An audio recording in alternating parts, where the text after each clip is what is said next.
Jika tidak ada upaya BNPT dalam rangka pencegahan melalui program soal pendanaan terorisme ataupun pencucian uang, saya khawatir sia-sia ini nanti yang kita kerjakan, karena soal terorisme sekarang sudah sangat modern.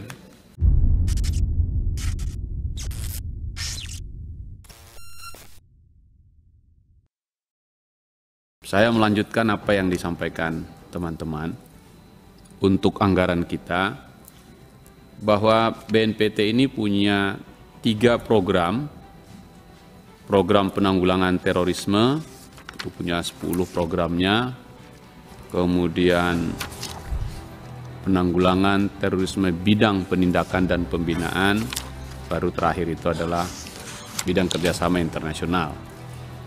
Untuk yang pertama, saya sependapat dengan yang disampaikan teman-teman tadi, saya tambahkan penekanannya pada yang halaman 6, nomor 8 dan nomor 10.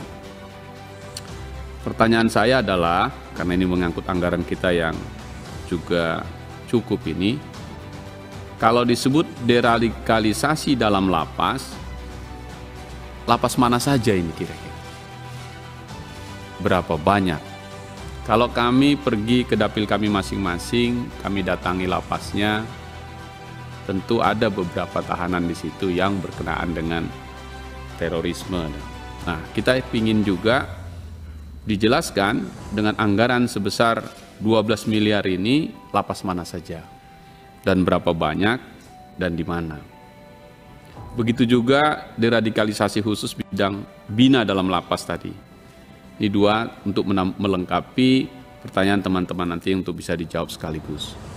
Yang kedua adalah program yang nomor 1, masih di nomor A, tentang penanggulangan terorisme bidang pencegahan yang nomor 1. Angkanya tidak terlalu besar, 1,1 miliar, yaitu pengawasan terhadap potensi tindak pidana terorisme. Ini dia, kata-katanya di situ, potensi tindak pidana terorisme.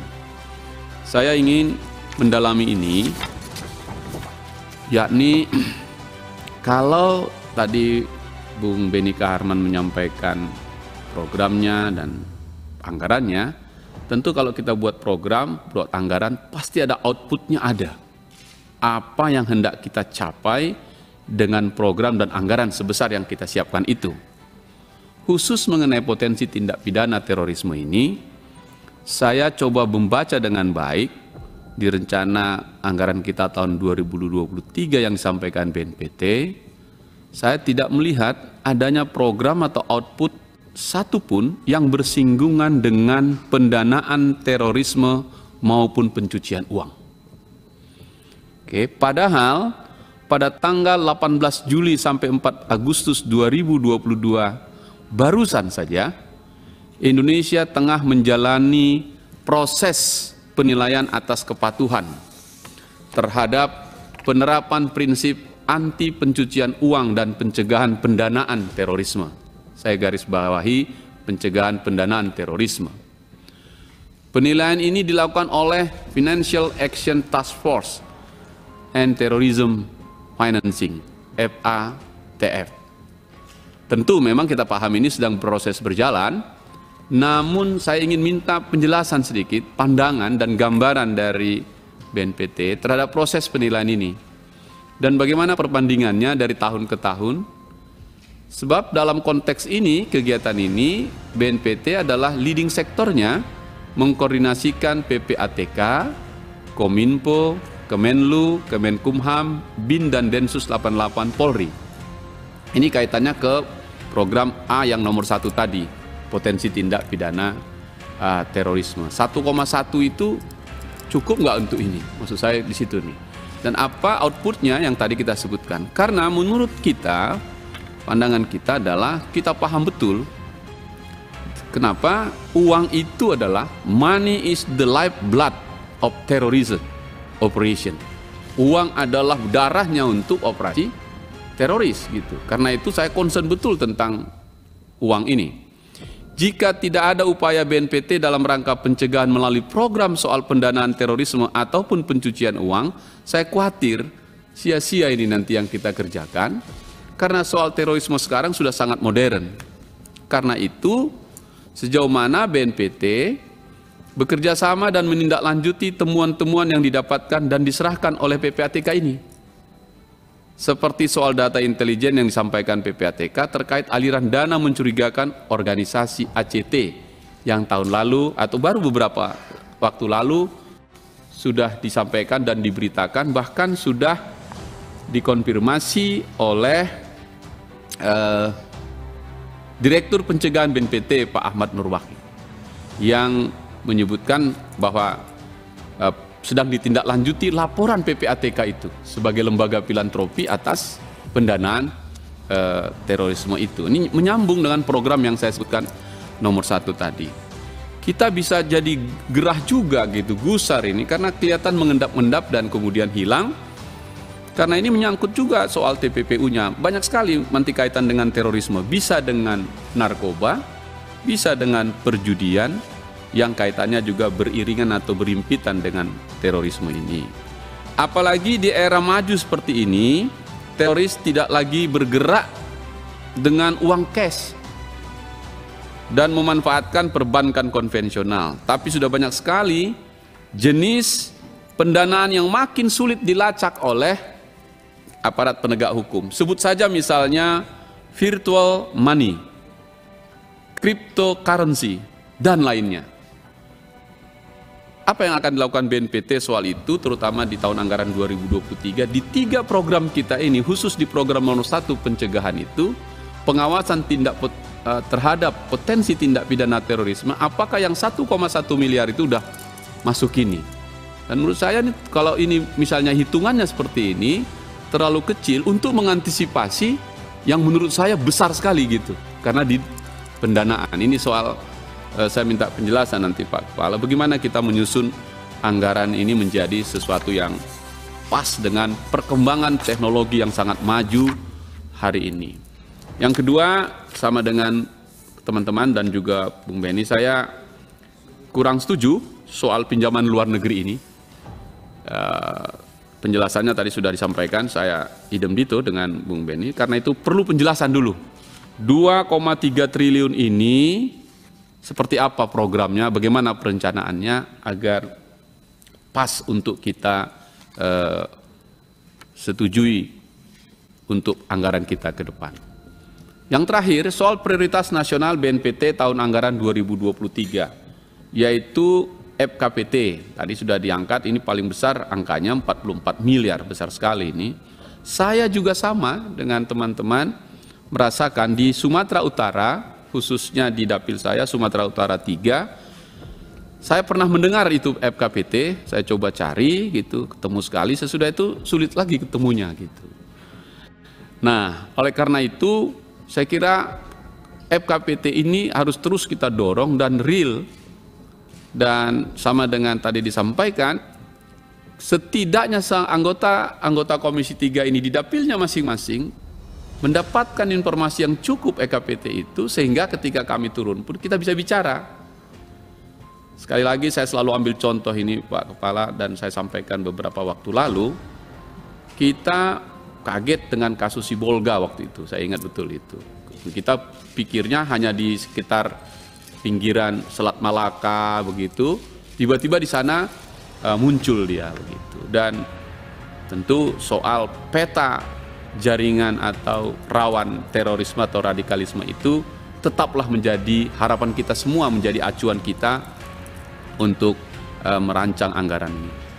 Namun demikian, turunnya terus tadi yang dilaporkan tentang radikalisme itu tentu membanggakan kita, tapi tidak boleh lengah. Karena tetap saja kewaspadaan yang tinggi harus kita lakukan dari tahun ke tahun, dan hari ini kita harus merancang anggarannya secara tepat sasaran agar betul-betul lebih efektif dan bermanfaat bagi kita semua. Saya kira itu saja pimpinan dari saya. Terima kasih. Kami ke Pak Hinca Panjaitan, terima kasih. Jadi deradikalisasi sebagaimana tadi di dalam halaman 6 dan nomor 6 dan 10 yang telah dikutip oleh Pak Hinca, tadi kami juga sudah jelaskan pada penjelasan terdahulu. Kemudian juga potensi, pengawasan potensi tindak pidana terorisme. Untuk program ini banyak kita melakukan semacam pengawasan di wilayah perbatasan, seperti di perbatasan Kalimantan Barat, di perbatasan Nunukan, di Maluku Utara, terutama adalah sebenarnya dalam rangka melakukan penguatan kepedulian masyarakat terhadap potensi-potensi yang bisa masuk melalui border. Jadi memang jumlahnya tidak besar, hanya 1 miliar sekian, tetapi fokus kita adalah bagaimana aparat-aparat setempat pada akhirnya peduli terhadap potensi ancaman terorisme ini, yang di zaman beberapa waktu lalu itu katakanlah menjadi tempat penyelundupan senjata misalkan dari Filipina Selatan ke Nunukan melalui Tawi-Tawi. Itu adalah salah satu program yang kita kuatkan. Demikian juga di wilayah Kalimantan Barat di Entekong misalkan. Demikian juga di Maluku Utara ke perairan Laut Lepas, dan kemudian juga di Sulawesi Utara misalkan. Karena di situ pernah punya sejarah ada mengalirnya senjata-senjata melalui General Santos Island dan kemudian ke Bitung. Ini kami mencoba sebagai program-program pemberdayaan kepada aparat setempat dengan memberikan pencerahan-pencerahan kepada mereka. Karena BNPT tidak memiliki pasukan untuk melakukan tindakan-tindakan itu sendiri. Ini berkaitan juga pertanyaan terkait masalah objek vital yang juga ada dalam penganggaran, terutama kaitan masalah perlindungan objek vital dan transportasi. Nah, tadi telah juga disampaikan masalah objek vital, pasukan yang mengamankan tentu bukan BNPT. BNPT melihat dan menilai, jadi melakukan asesmen seperti misalkan objek vital dari berbagai badan usaha, katakanlah Pertamina misalkan. Beberapa kali terjadi kebakaran misalkan di kilang. Itu kita melakukan asesmen dan ikut memberikan saran masukan bagaimana agar menjadi suatu kawasan yang tidak mudah menjadi korban sasaran terorisme. PT Freeport juga demikian, kita pernah melakukan asesmen juga. Khusus transportasi seperti keamanan MRT misalkan. Karena di dalam public area seperti itu, potensi serangan terorisme itu cukup rentan. Karena kita punya pengalaman di beberapa negara yang bisa kejadian pelajaran, seperti MRT atau kereta bawah tanah itu juga merupakan lokasi-lokasi yang berpotensi terjadi serangan terorisme. Kembali kepada Pak Hinca masalah PPATK. Kami dapat informasikan bahwa Satgas Pencegahan Pendanaan Terorisme di negara kita dipimpin oleh PPATK. Jadi kami sebagai anggotanya, bahkan kita juga ikut dalam menerima tim FATF dari Prancis yang mereka melakukan asesmen terhadap kita. Kita memberikan dukungan. BNPT adalah mitra dari PPATK bersama dengan aparat penegak hukum lainnya, termasuk tentunya dari kepolisian, kejaksaan. Apa yang dilakukan oleh BNPT ketika menerima laporan hasil analisis, BNPT hanya sebatas maksimal melakukan penyelidikan karena BNPT tidak punya kewenangan penyidikan. Jadi hasil dari penyelidikan itu misalkan seperti ACT misalnya, kalau ada, kami tidak akan mungkin menindak hukum sendiri, tetapi data-data yang ada pada kami itu akan kita support kepada aparat penegak hukum. Jadi langkah-langkah kami lebih kepada penyelidikan, pengumpulan informasi, dan kemudian berkoordinasi dengan penyidik yang dalam hal ini penyidiknya tetap kepada penyidik Polri. Itu adalah kaitan Satgas di negara kita. Demikian juga hasil-hasil itu umumnya nanti tindak lanjutnya juga kita berikan feedback kembali kepada PPATK.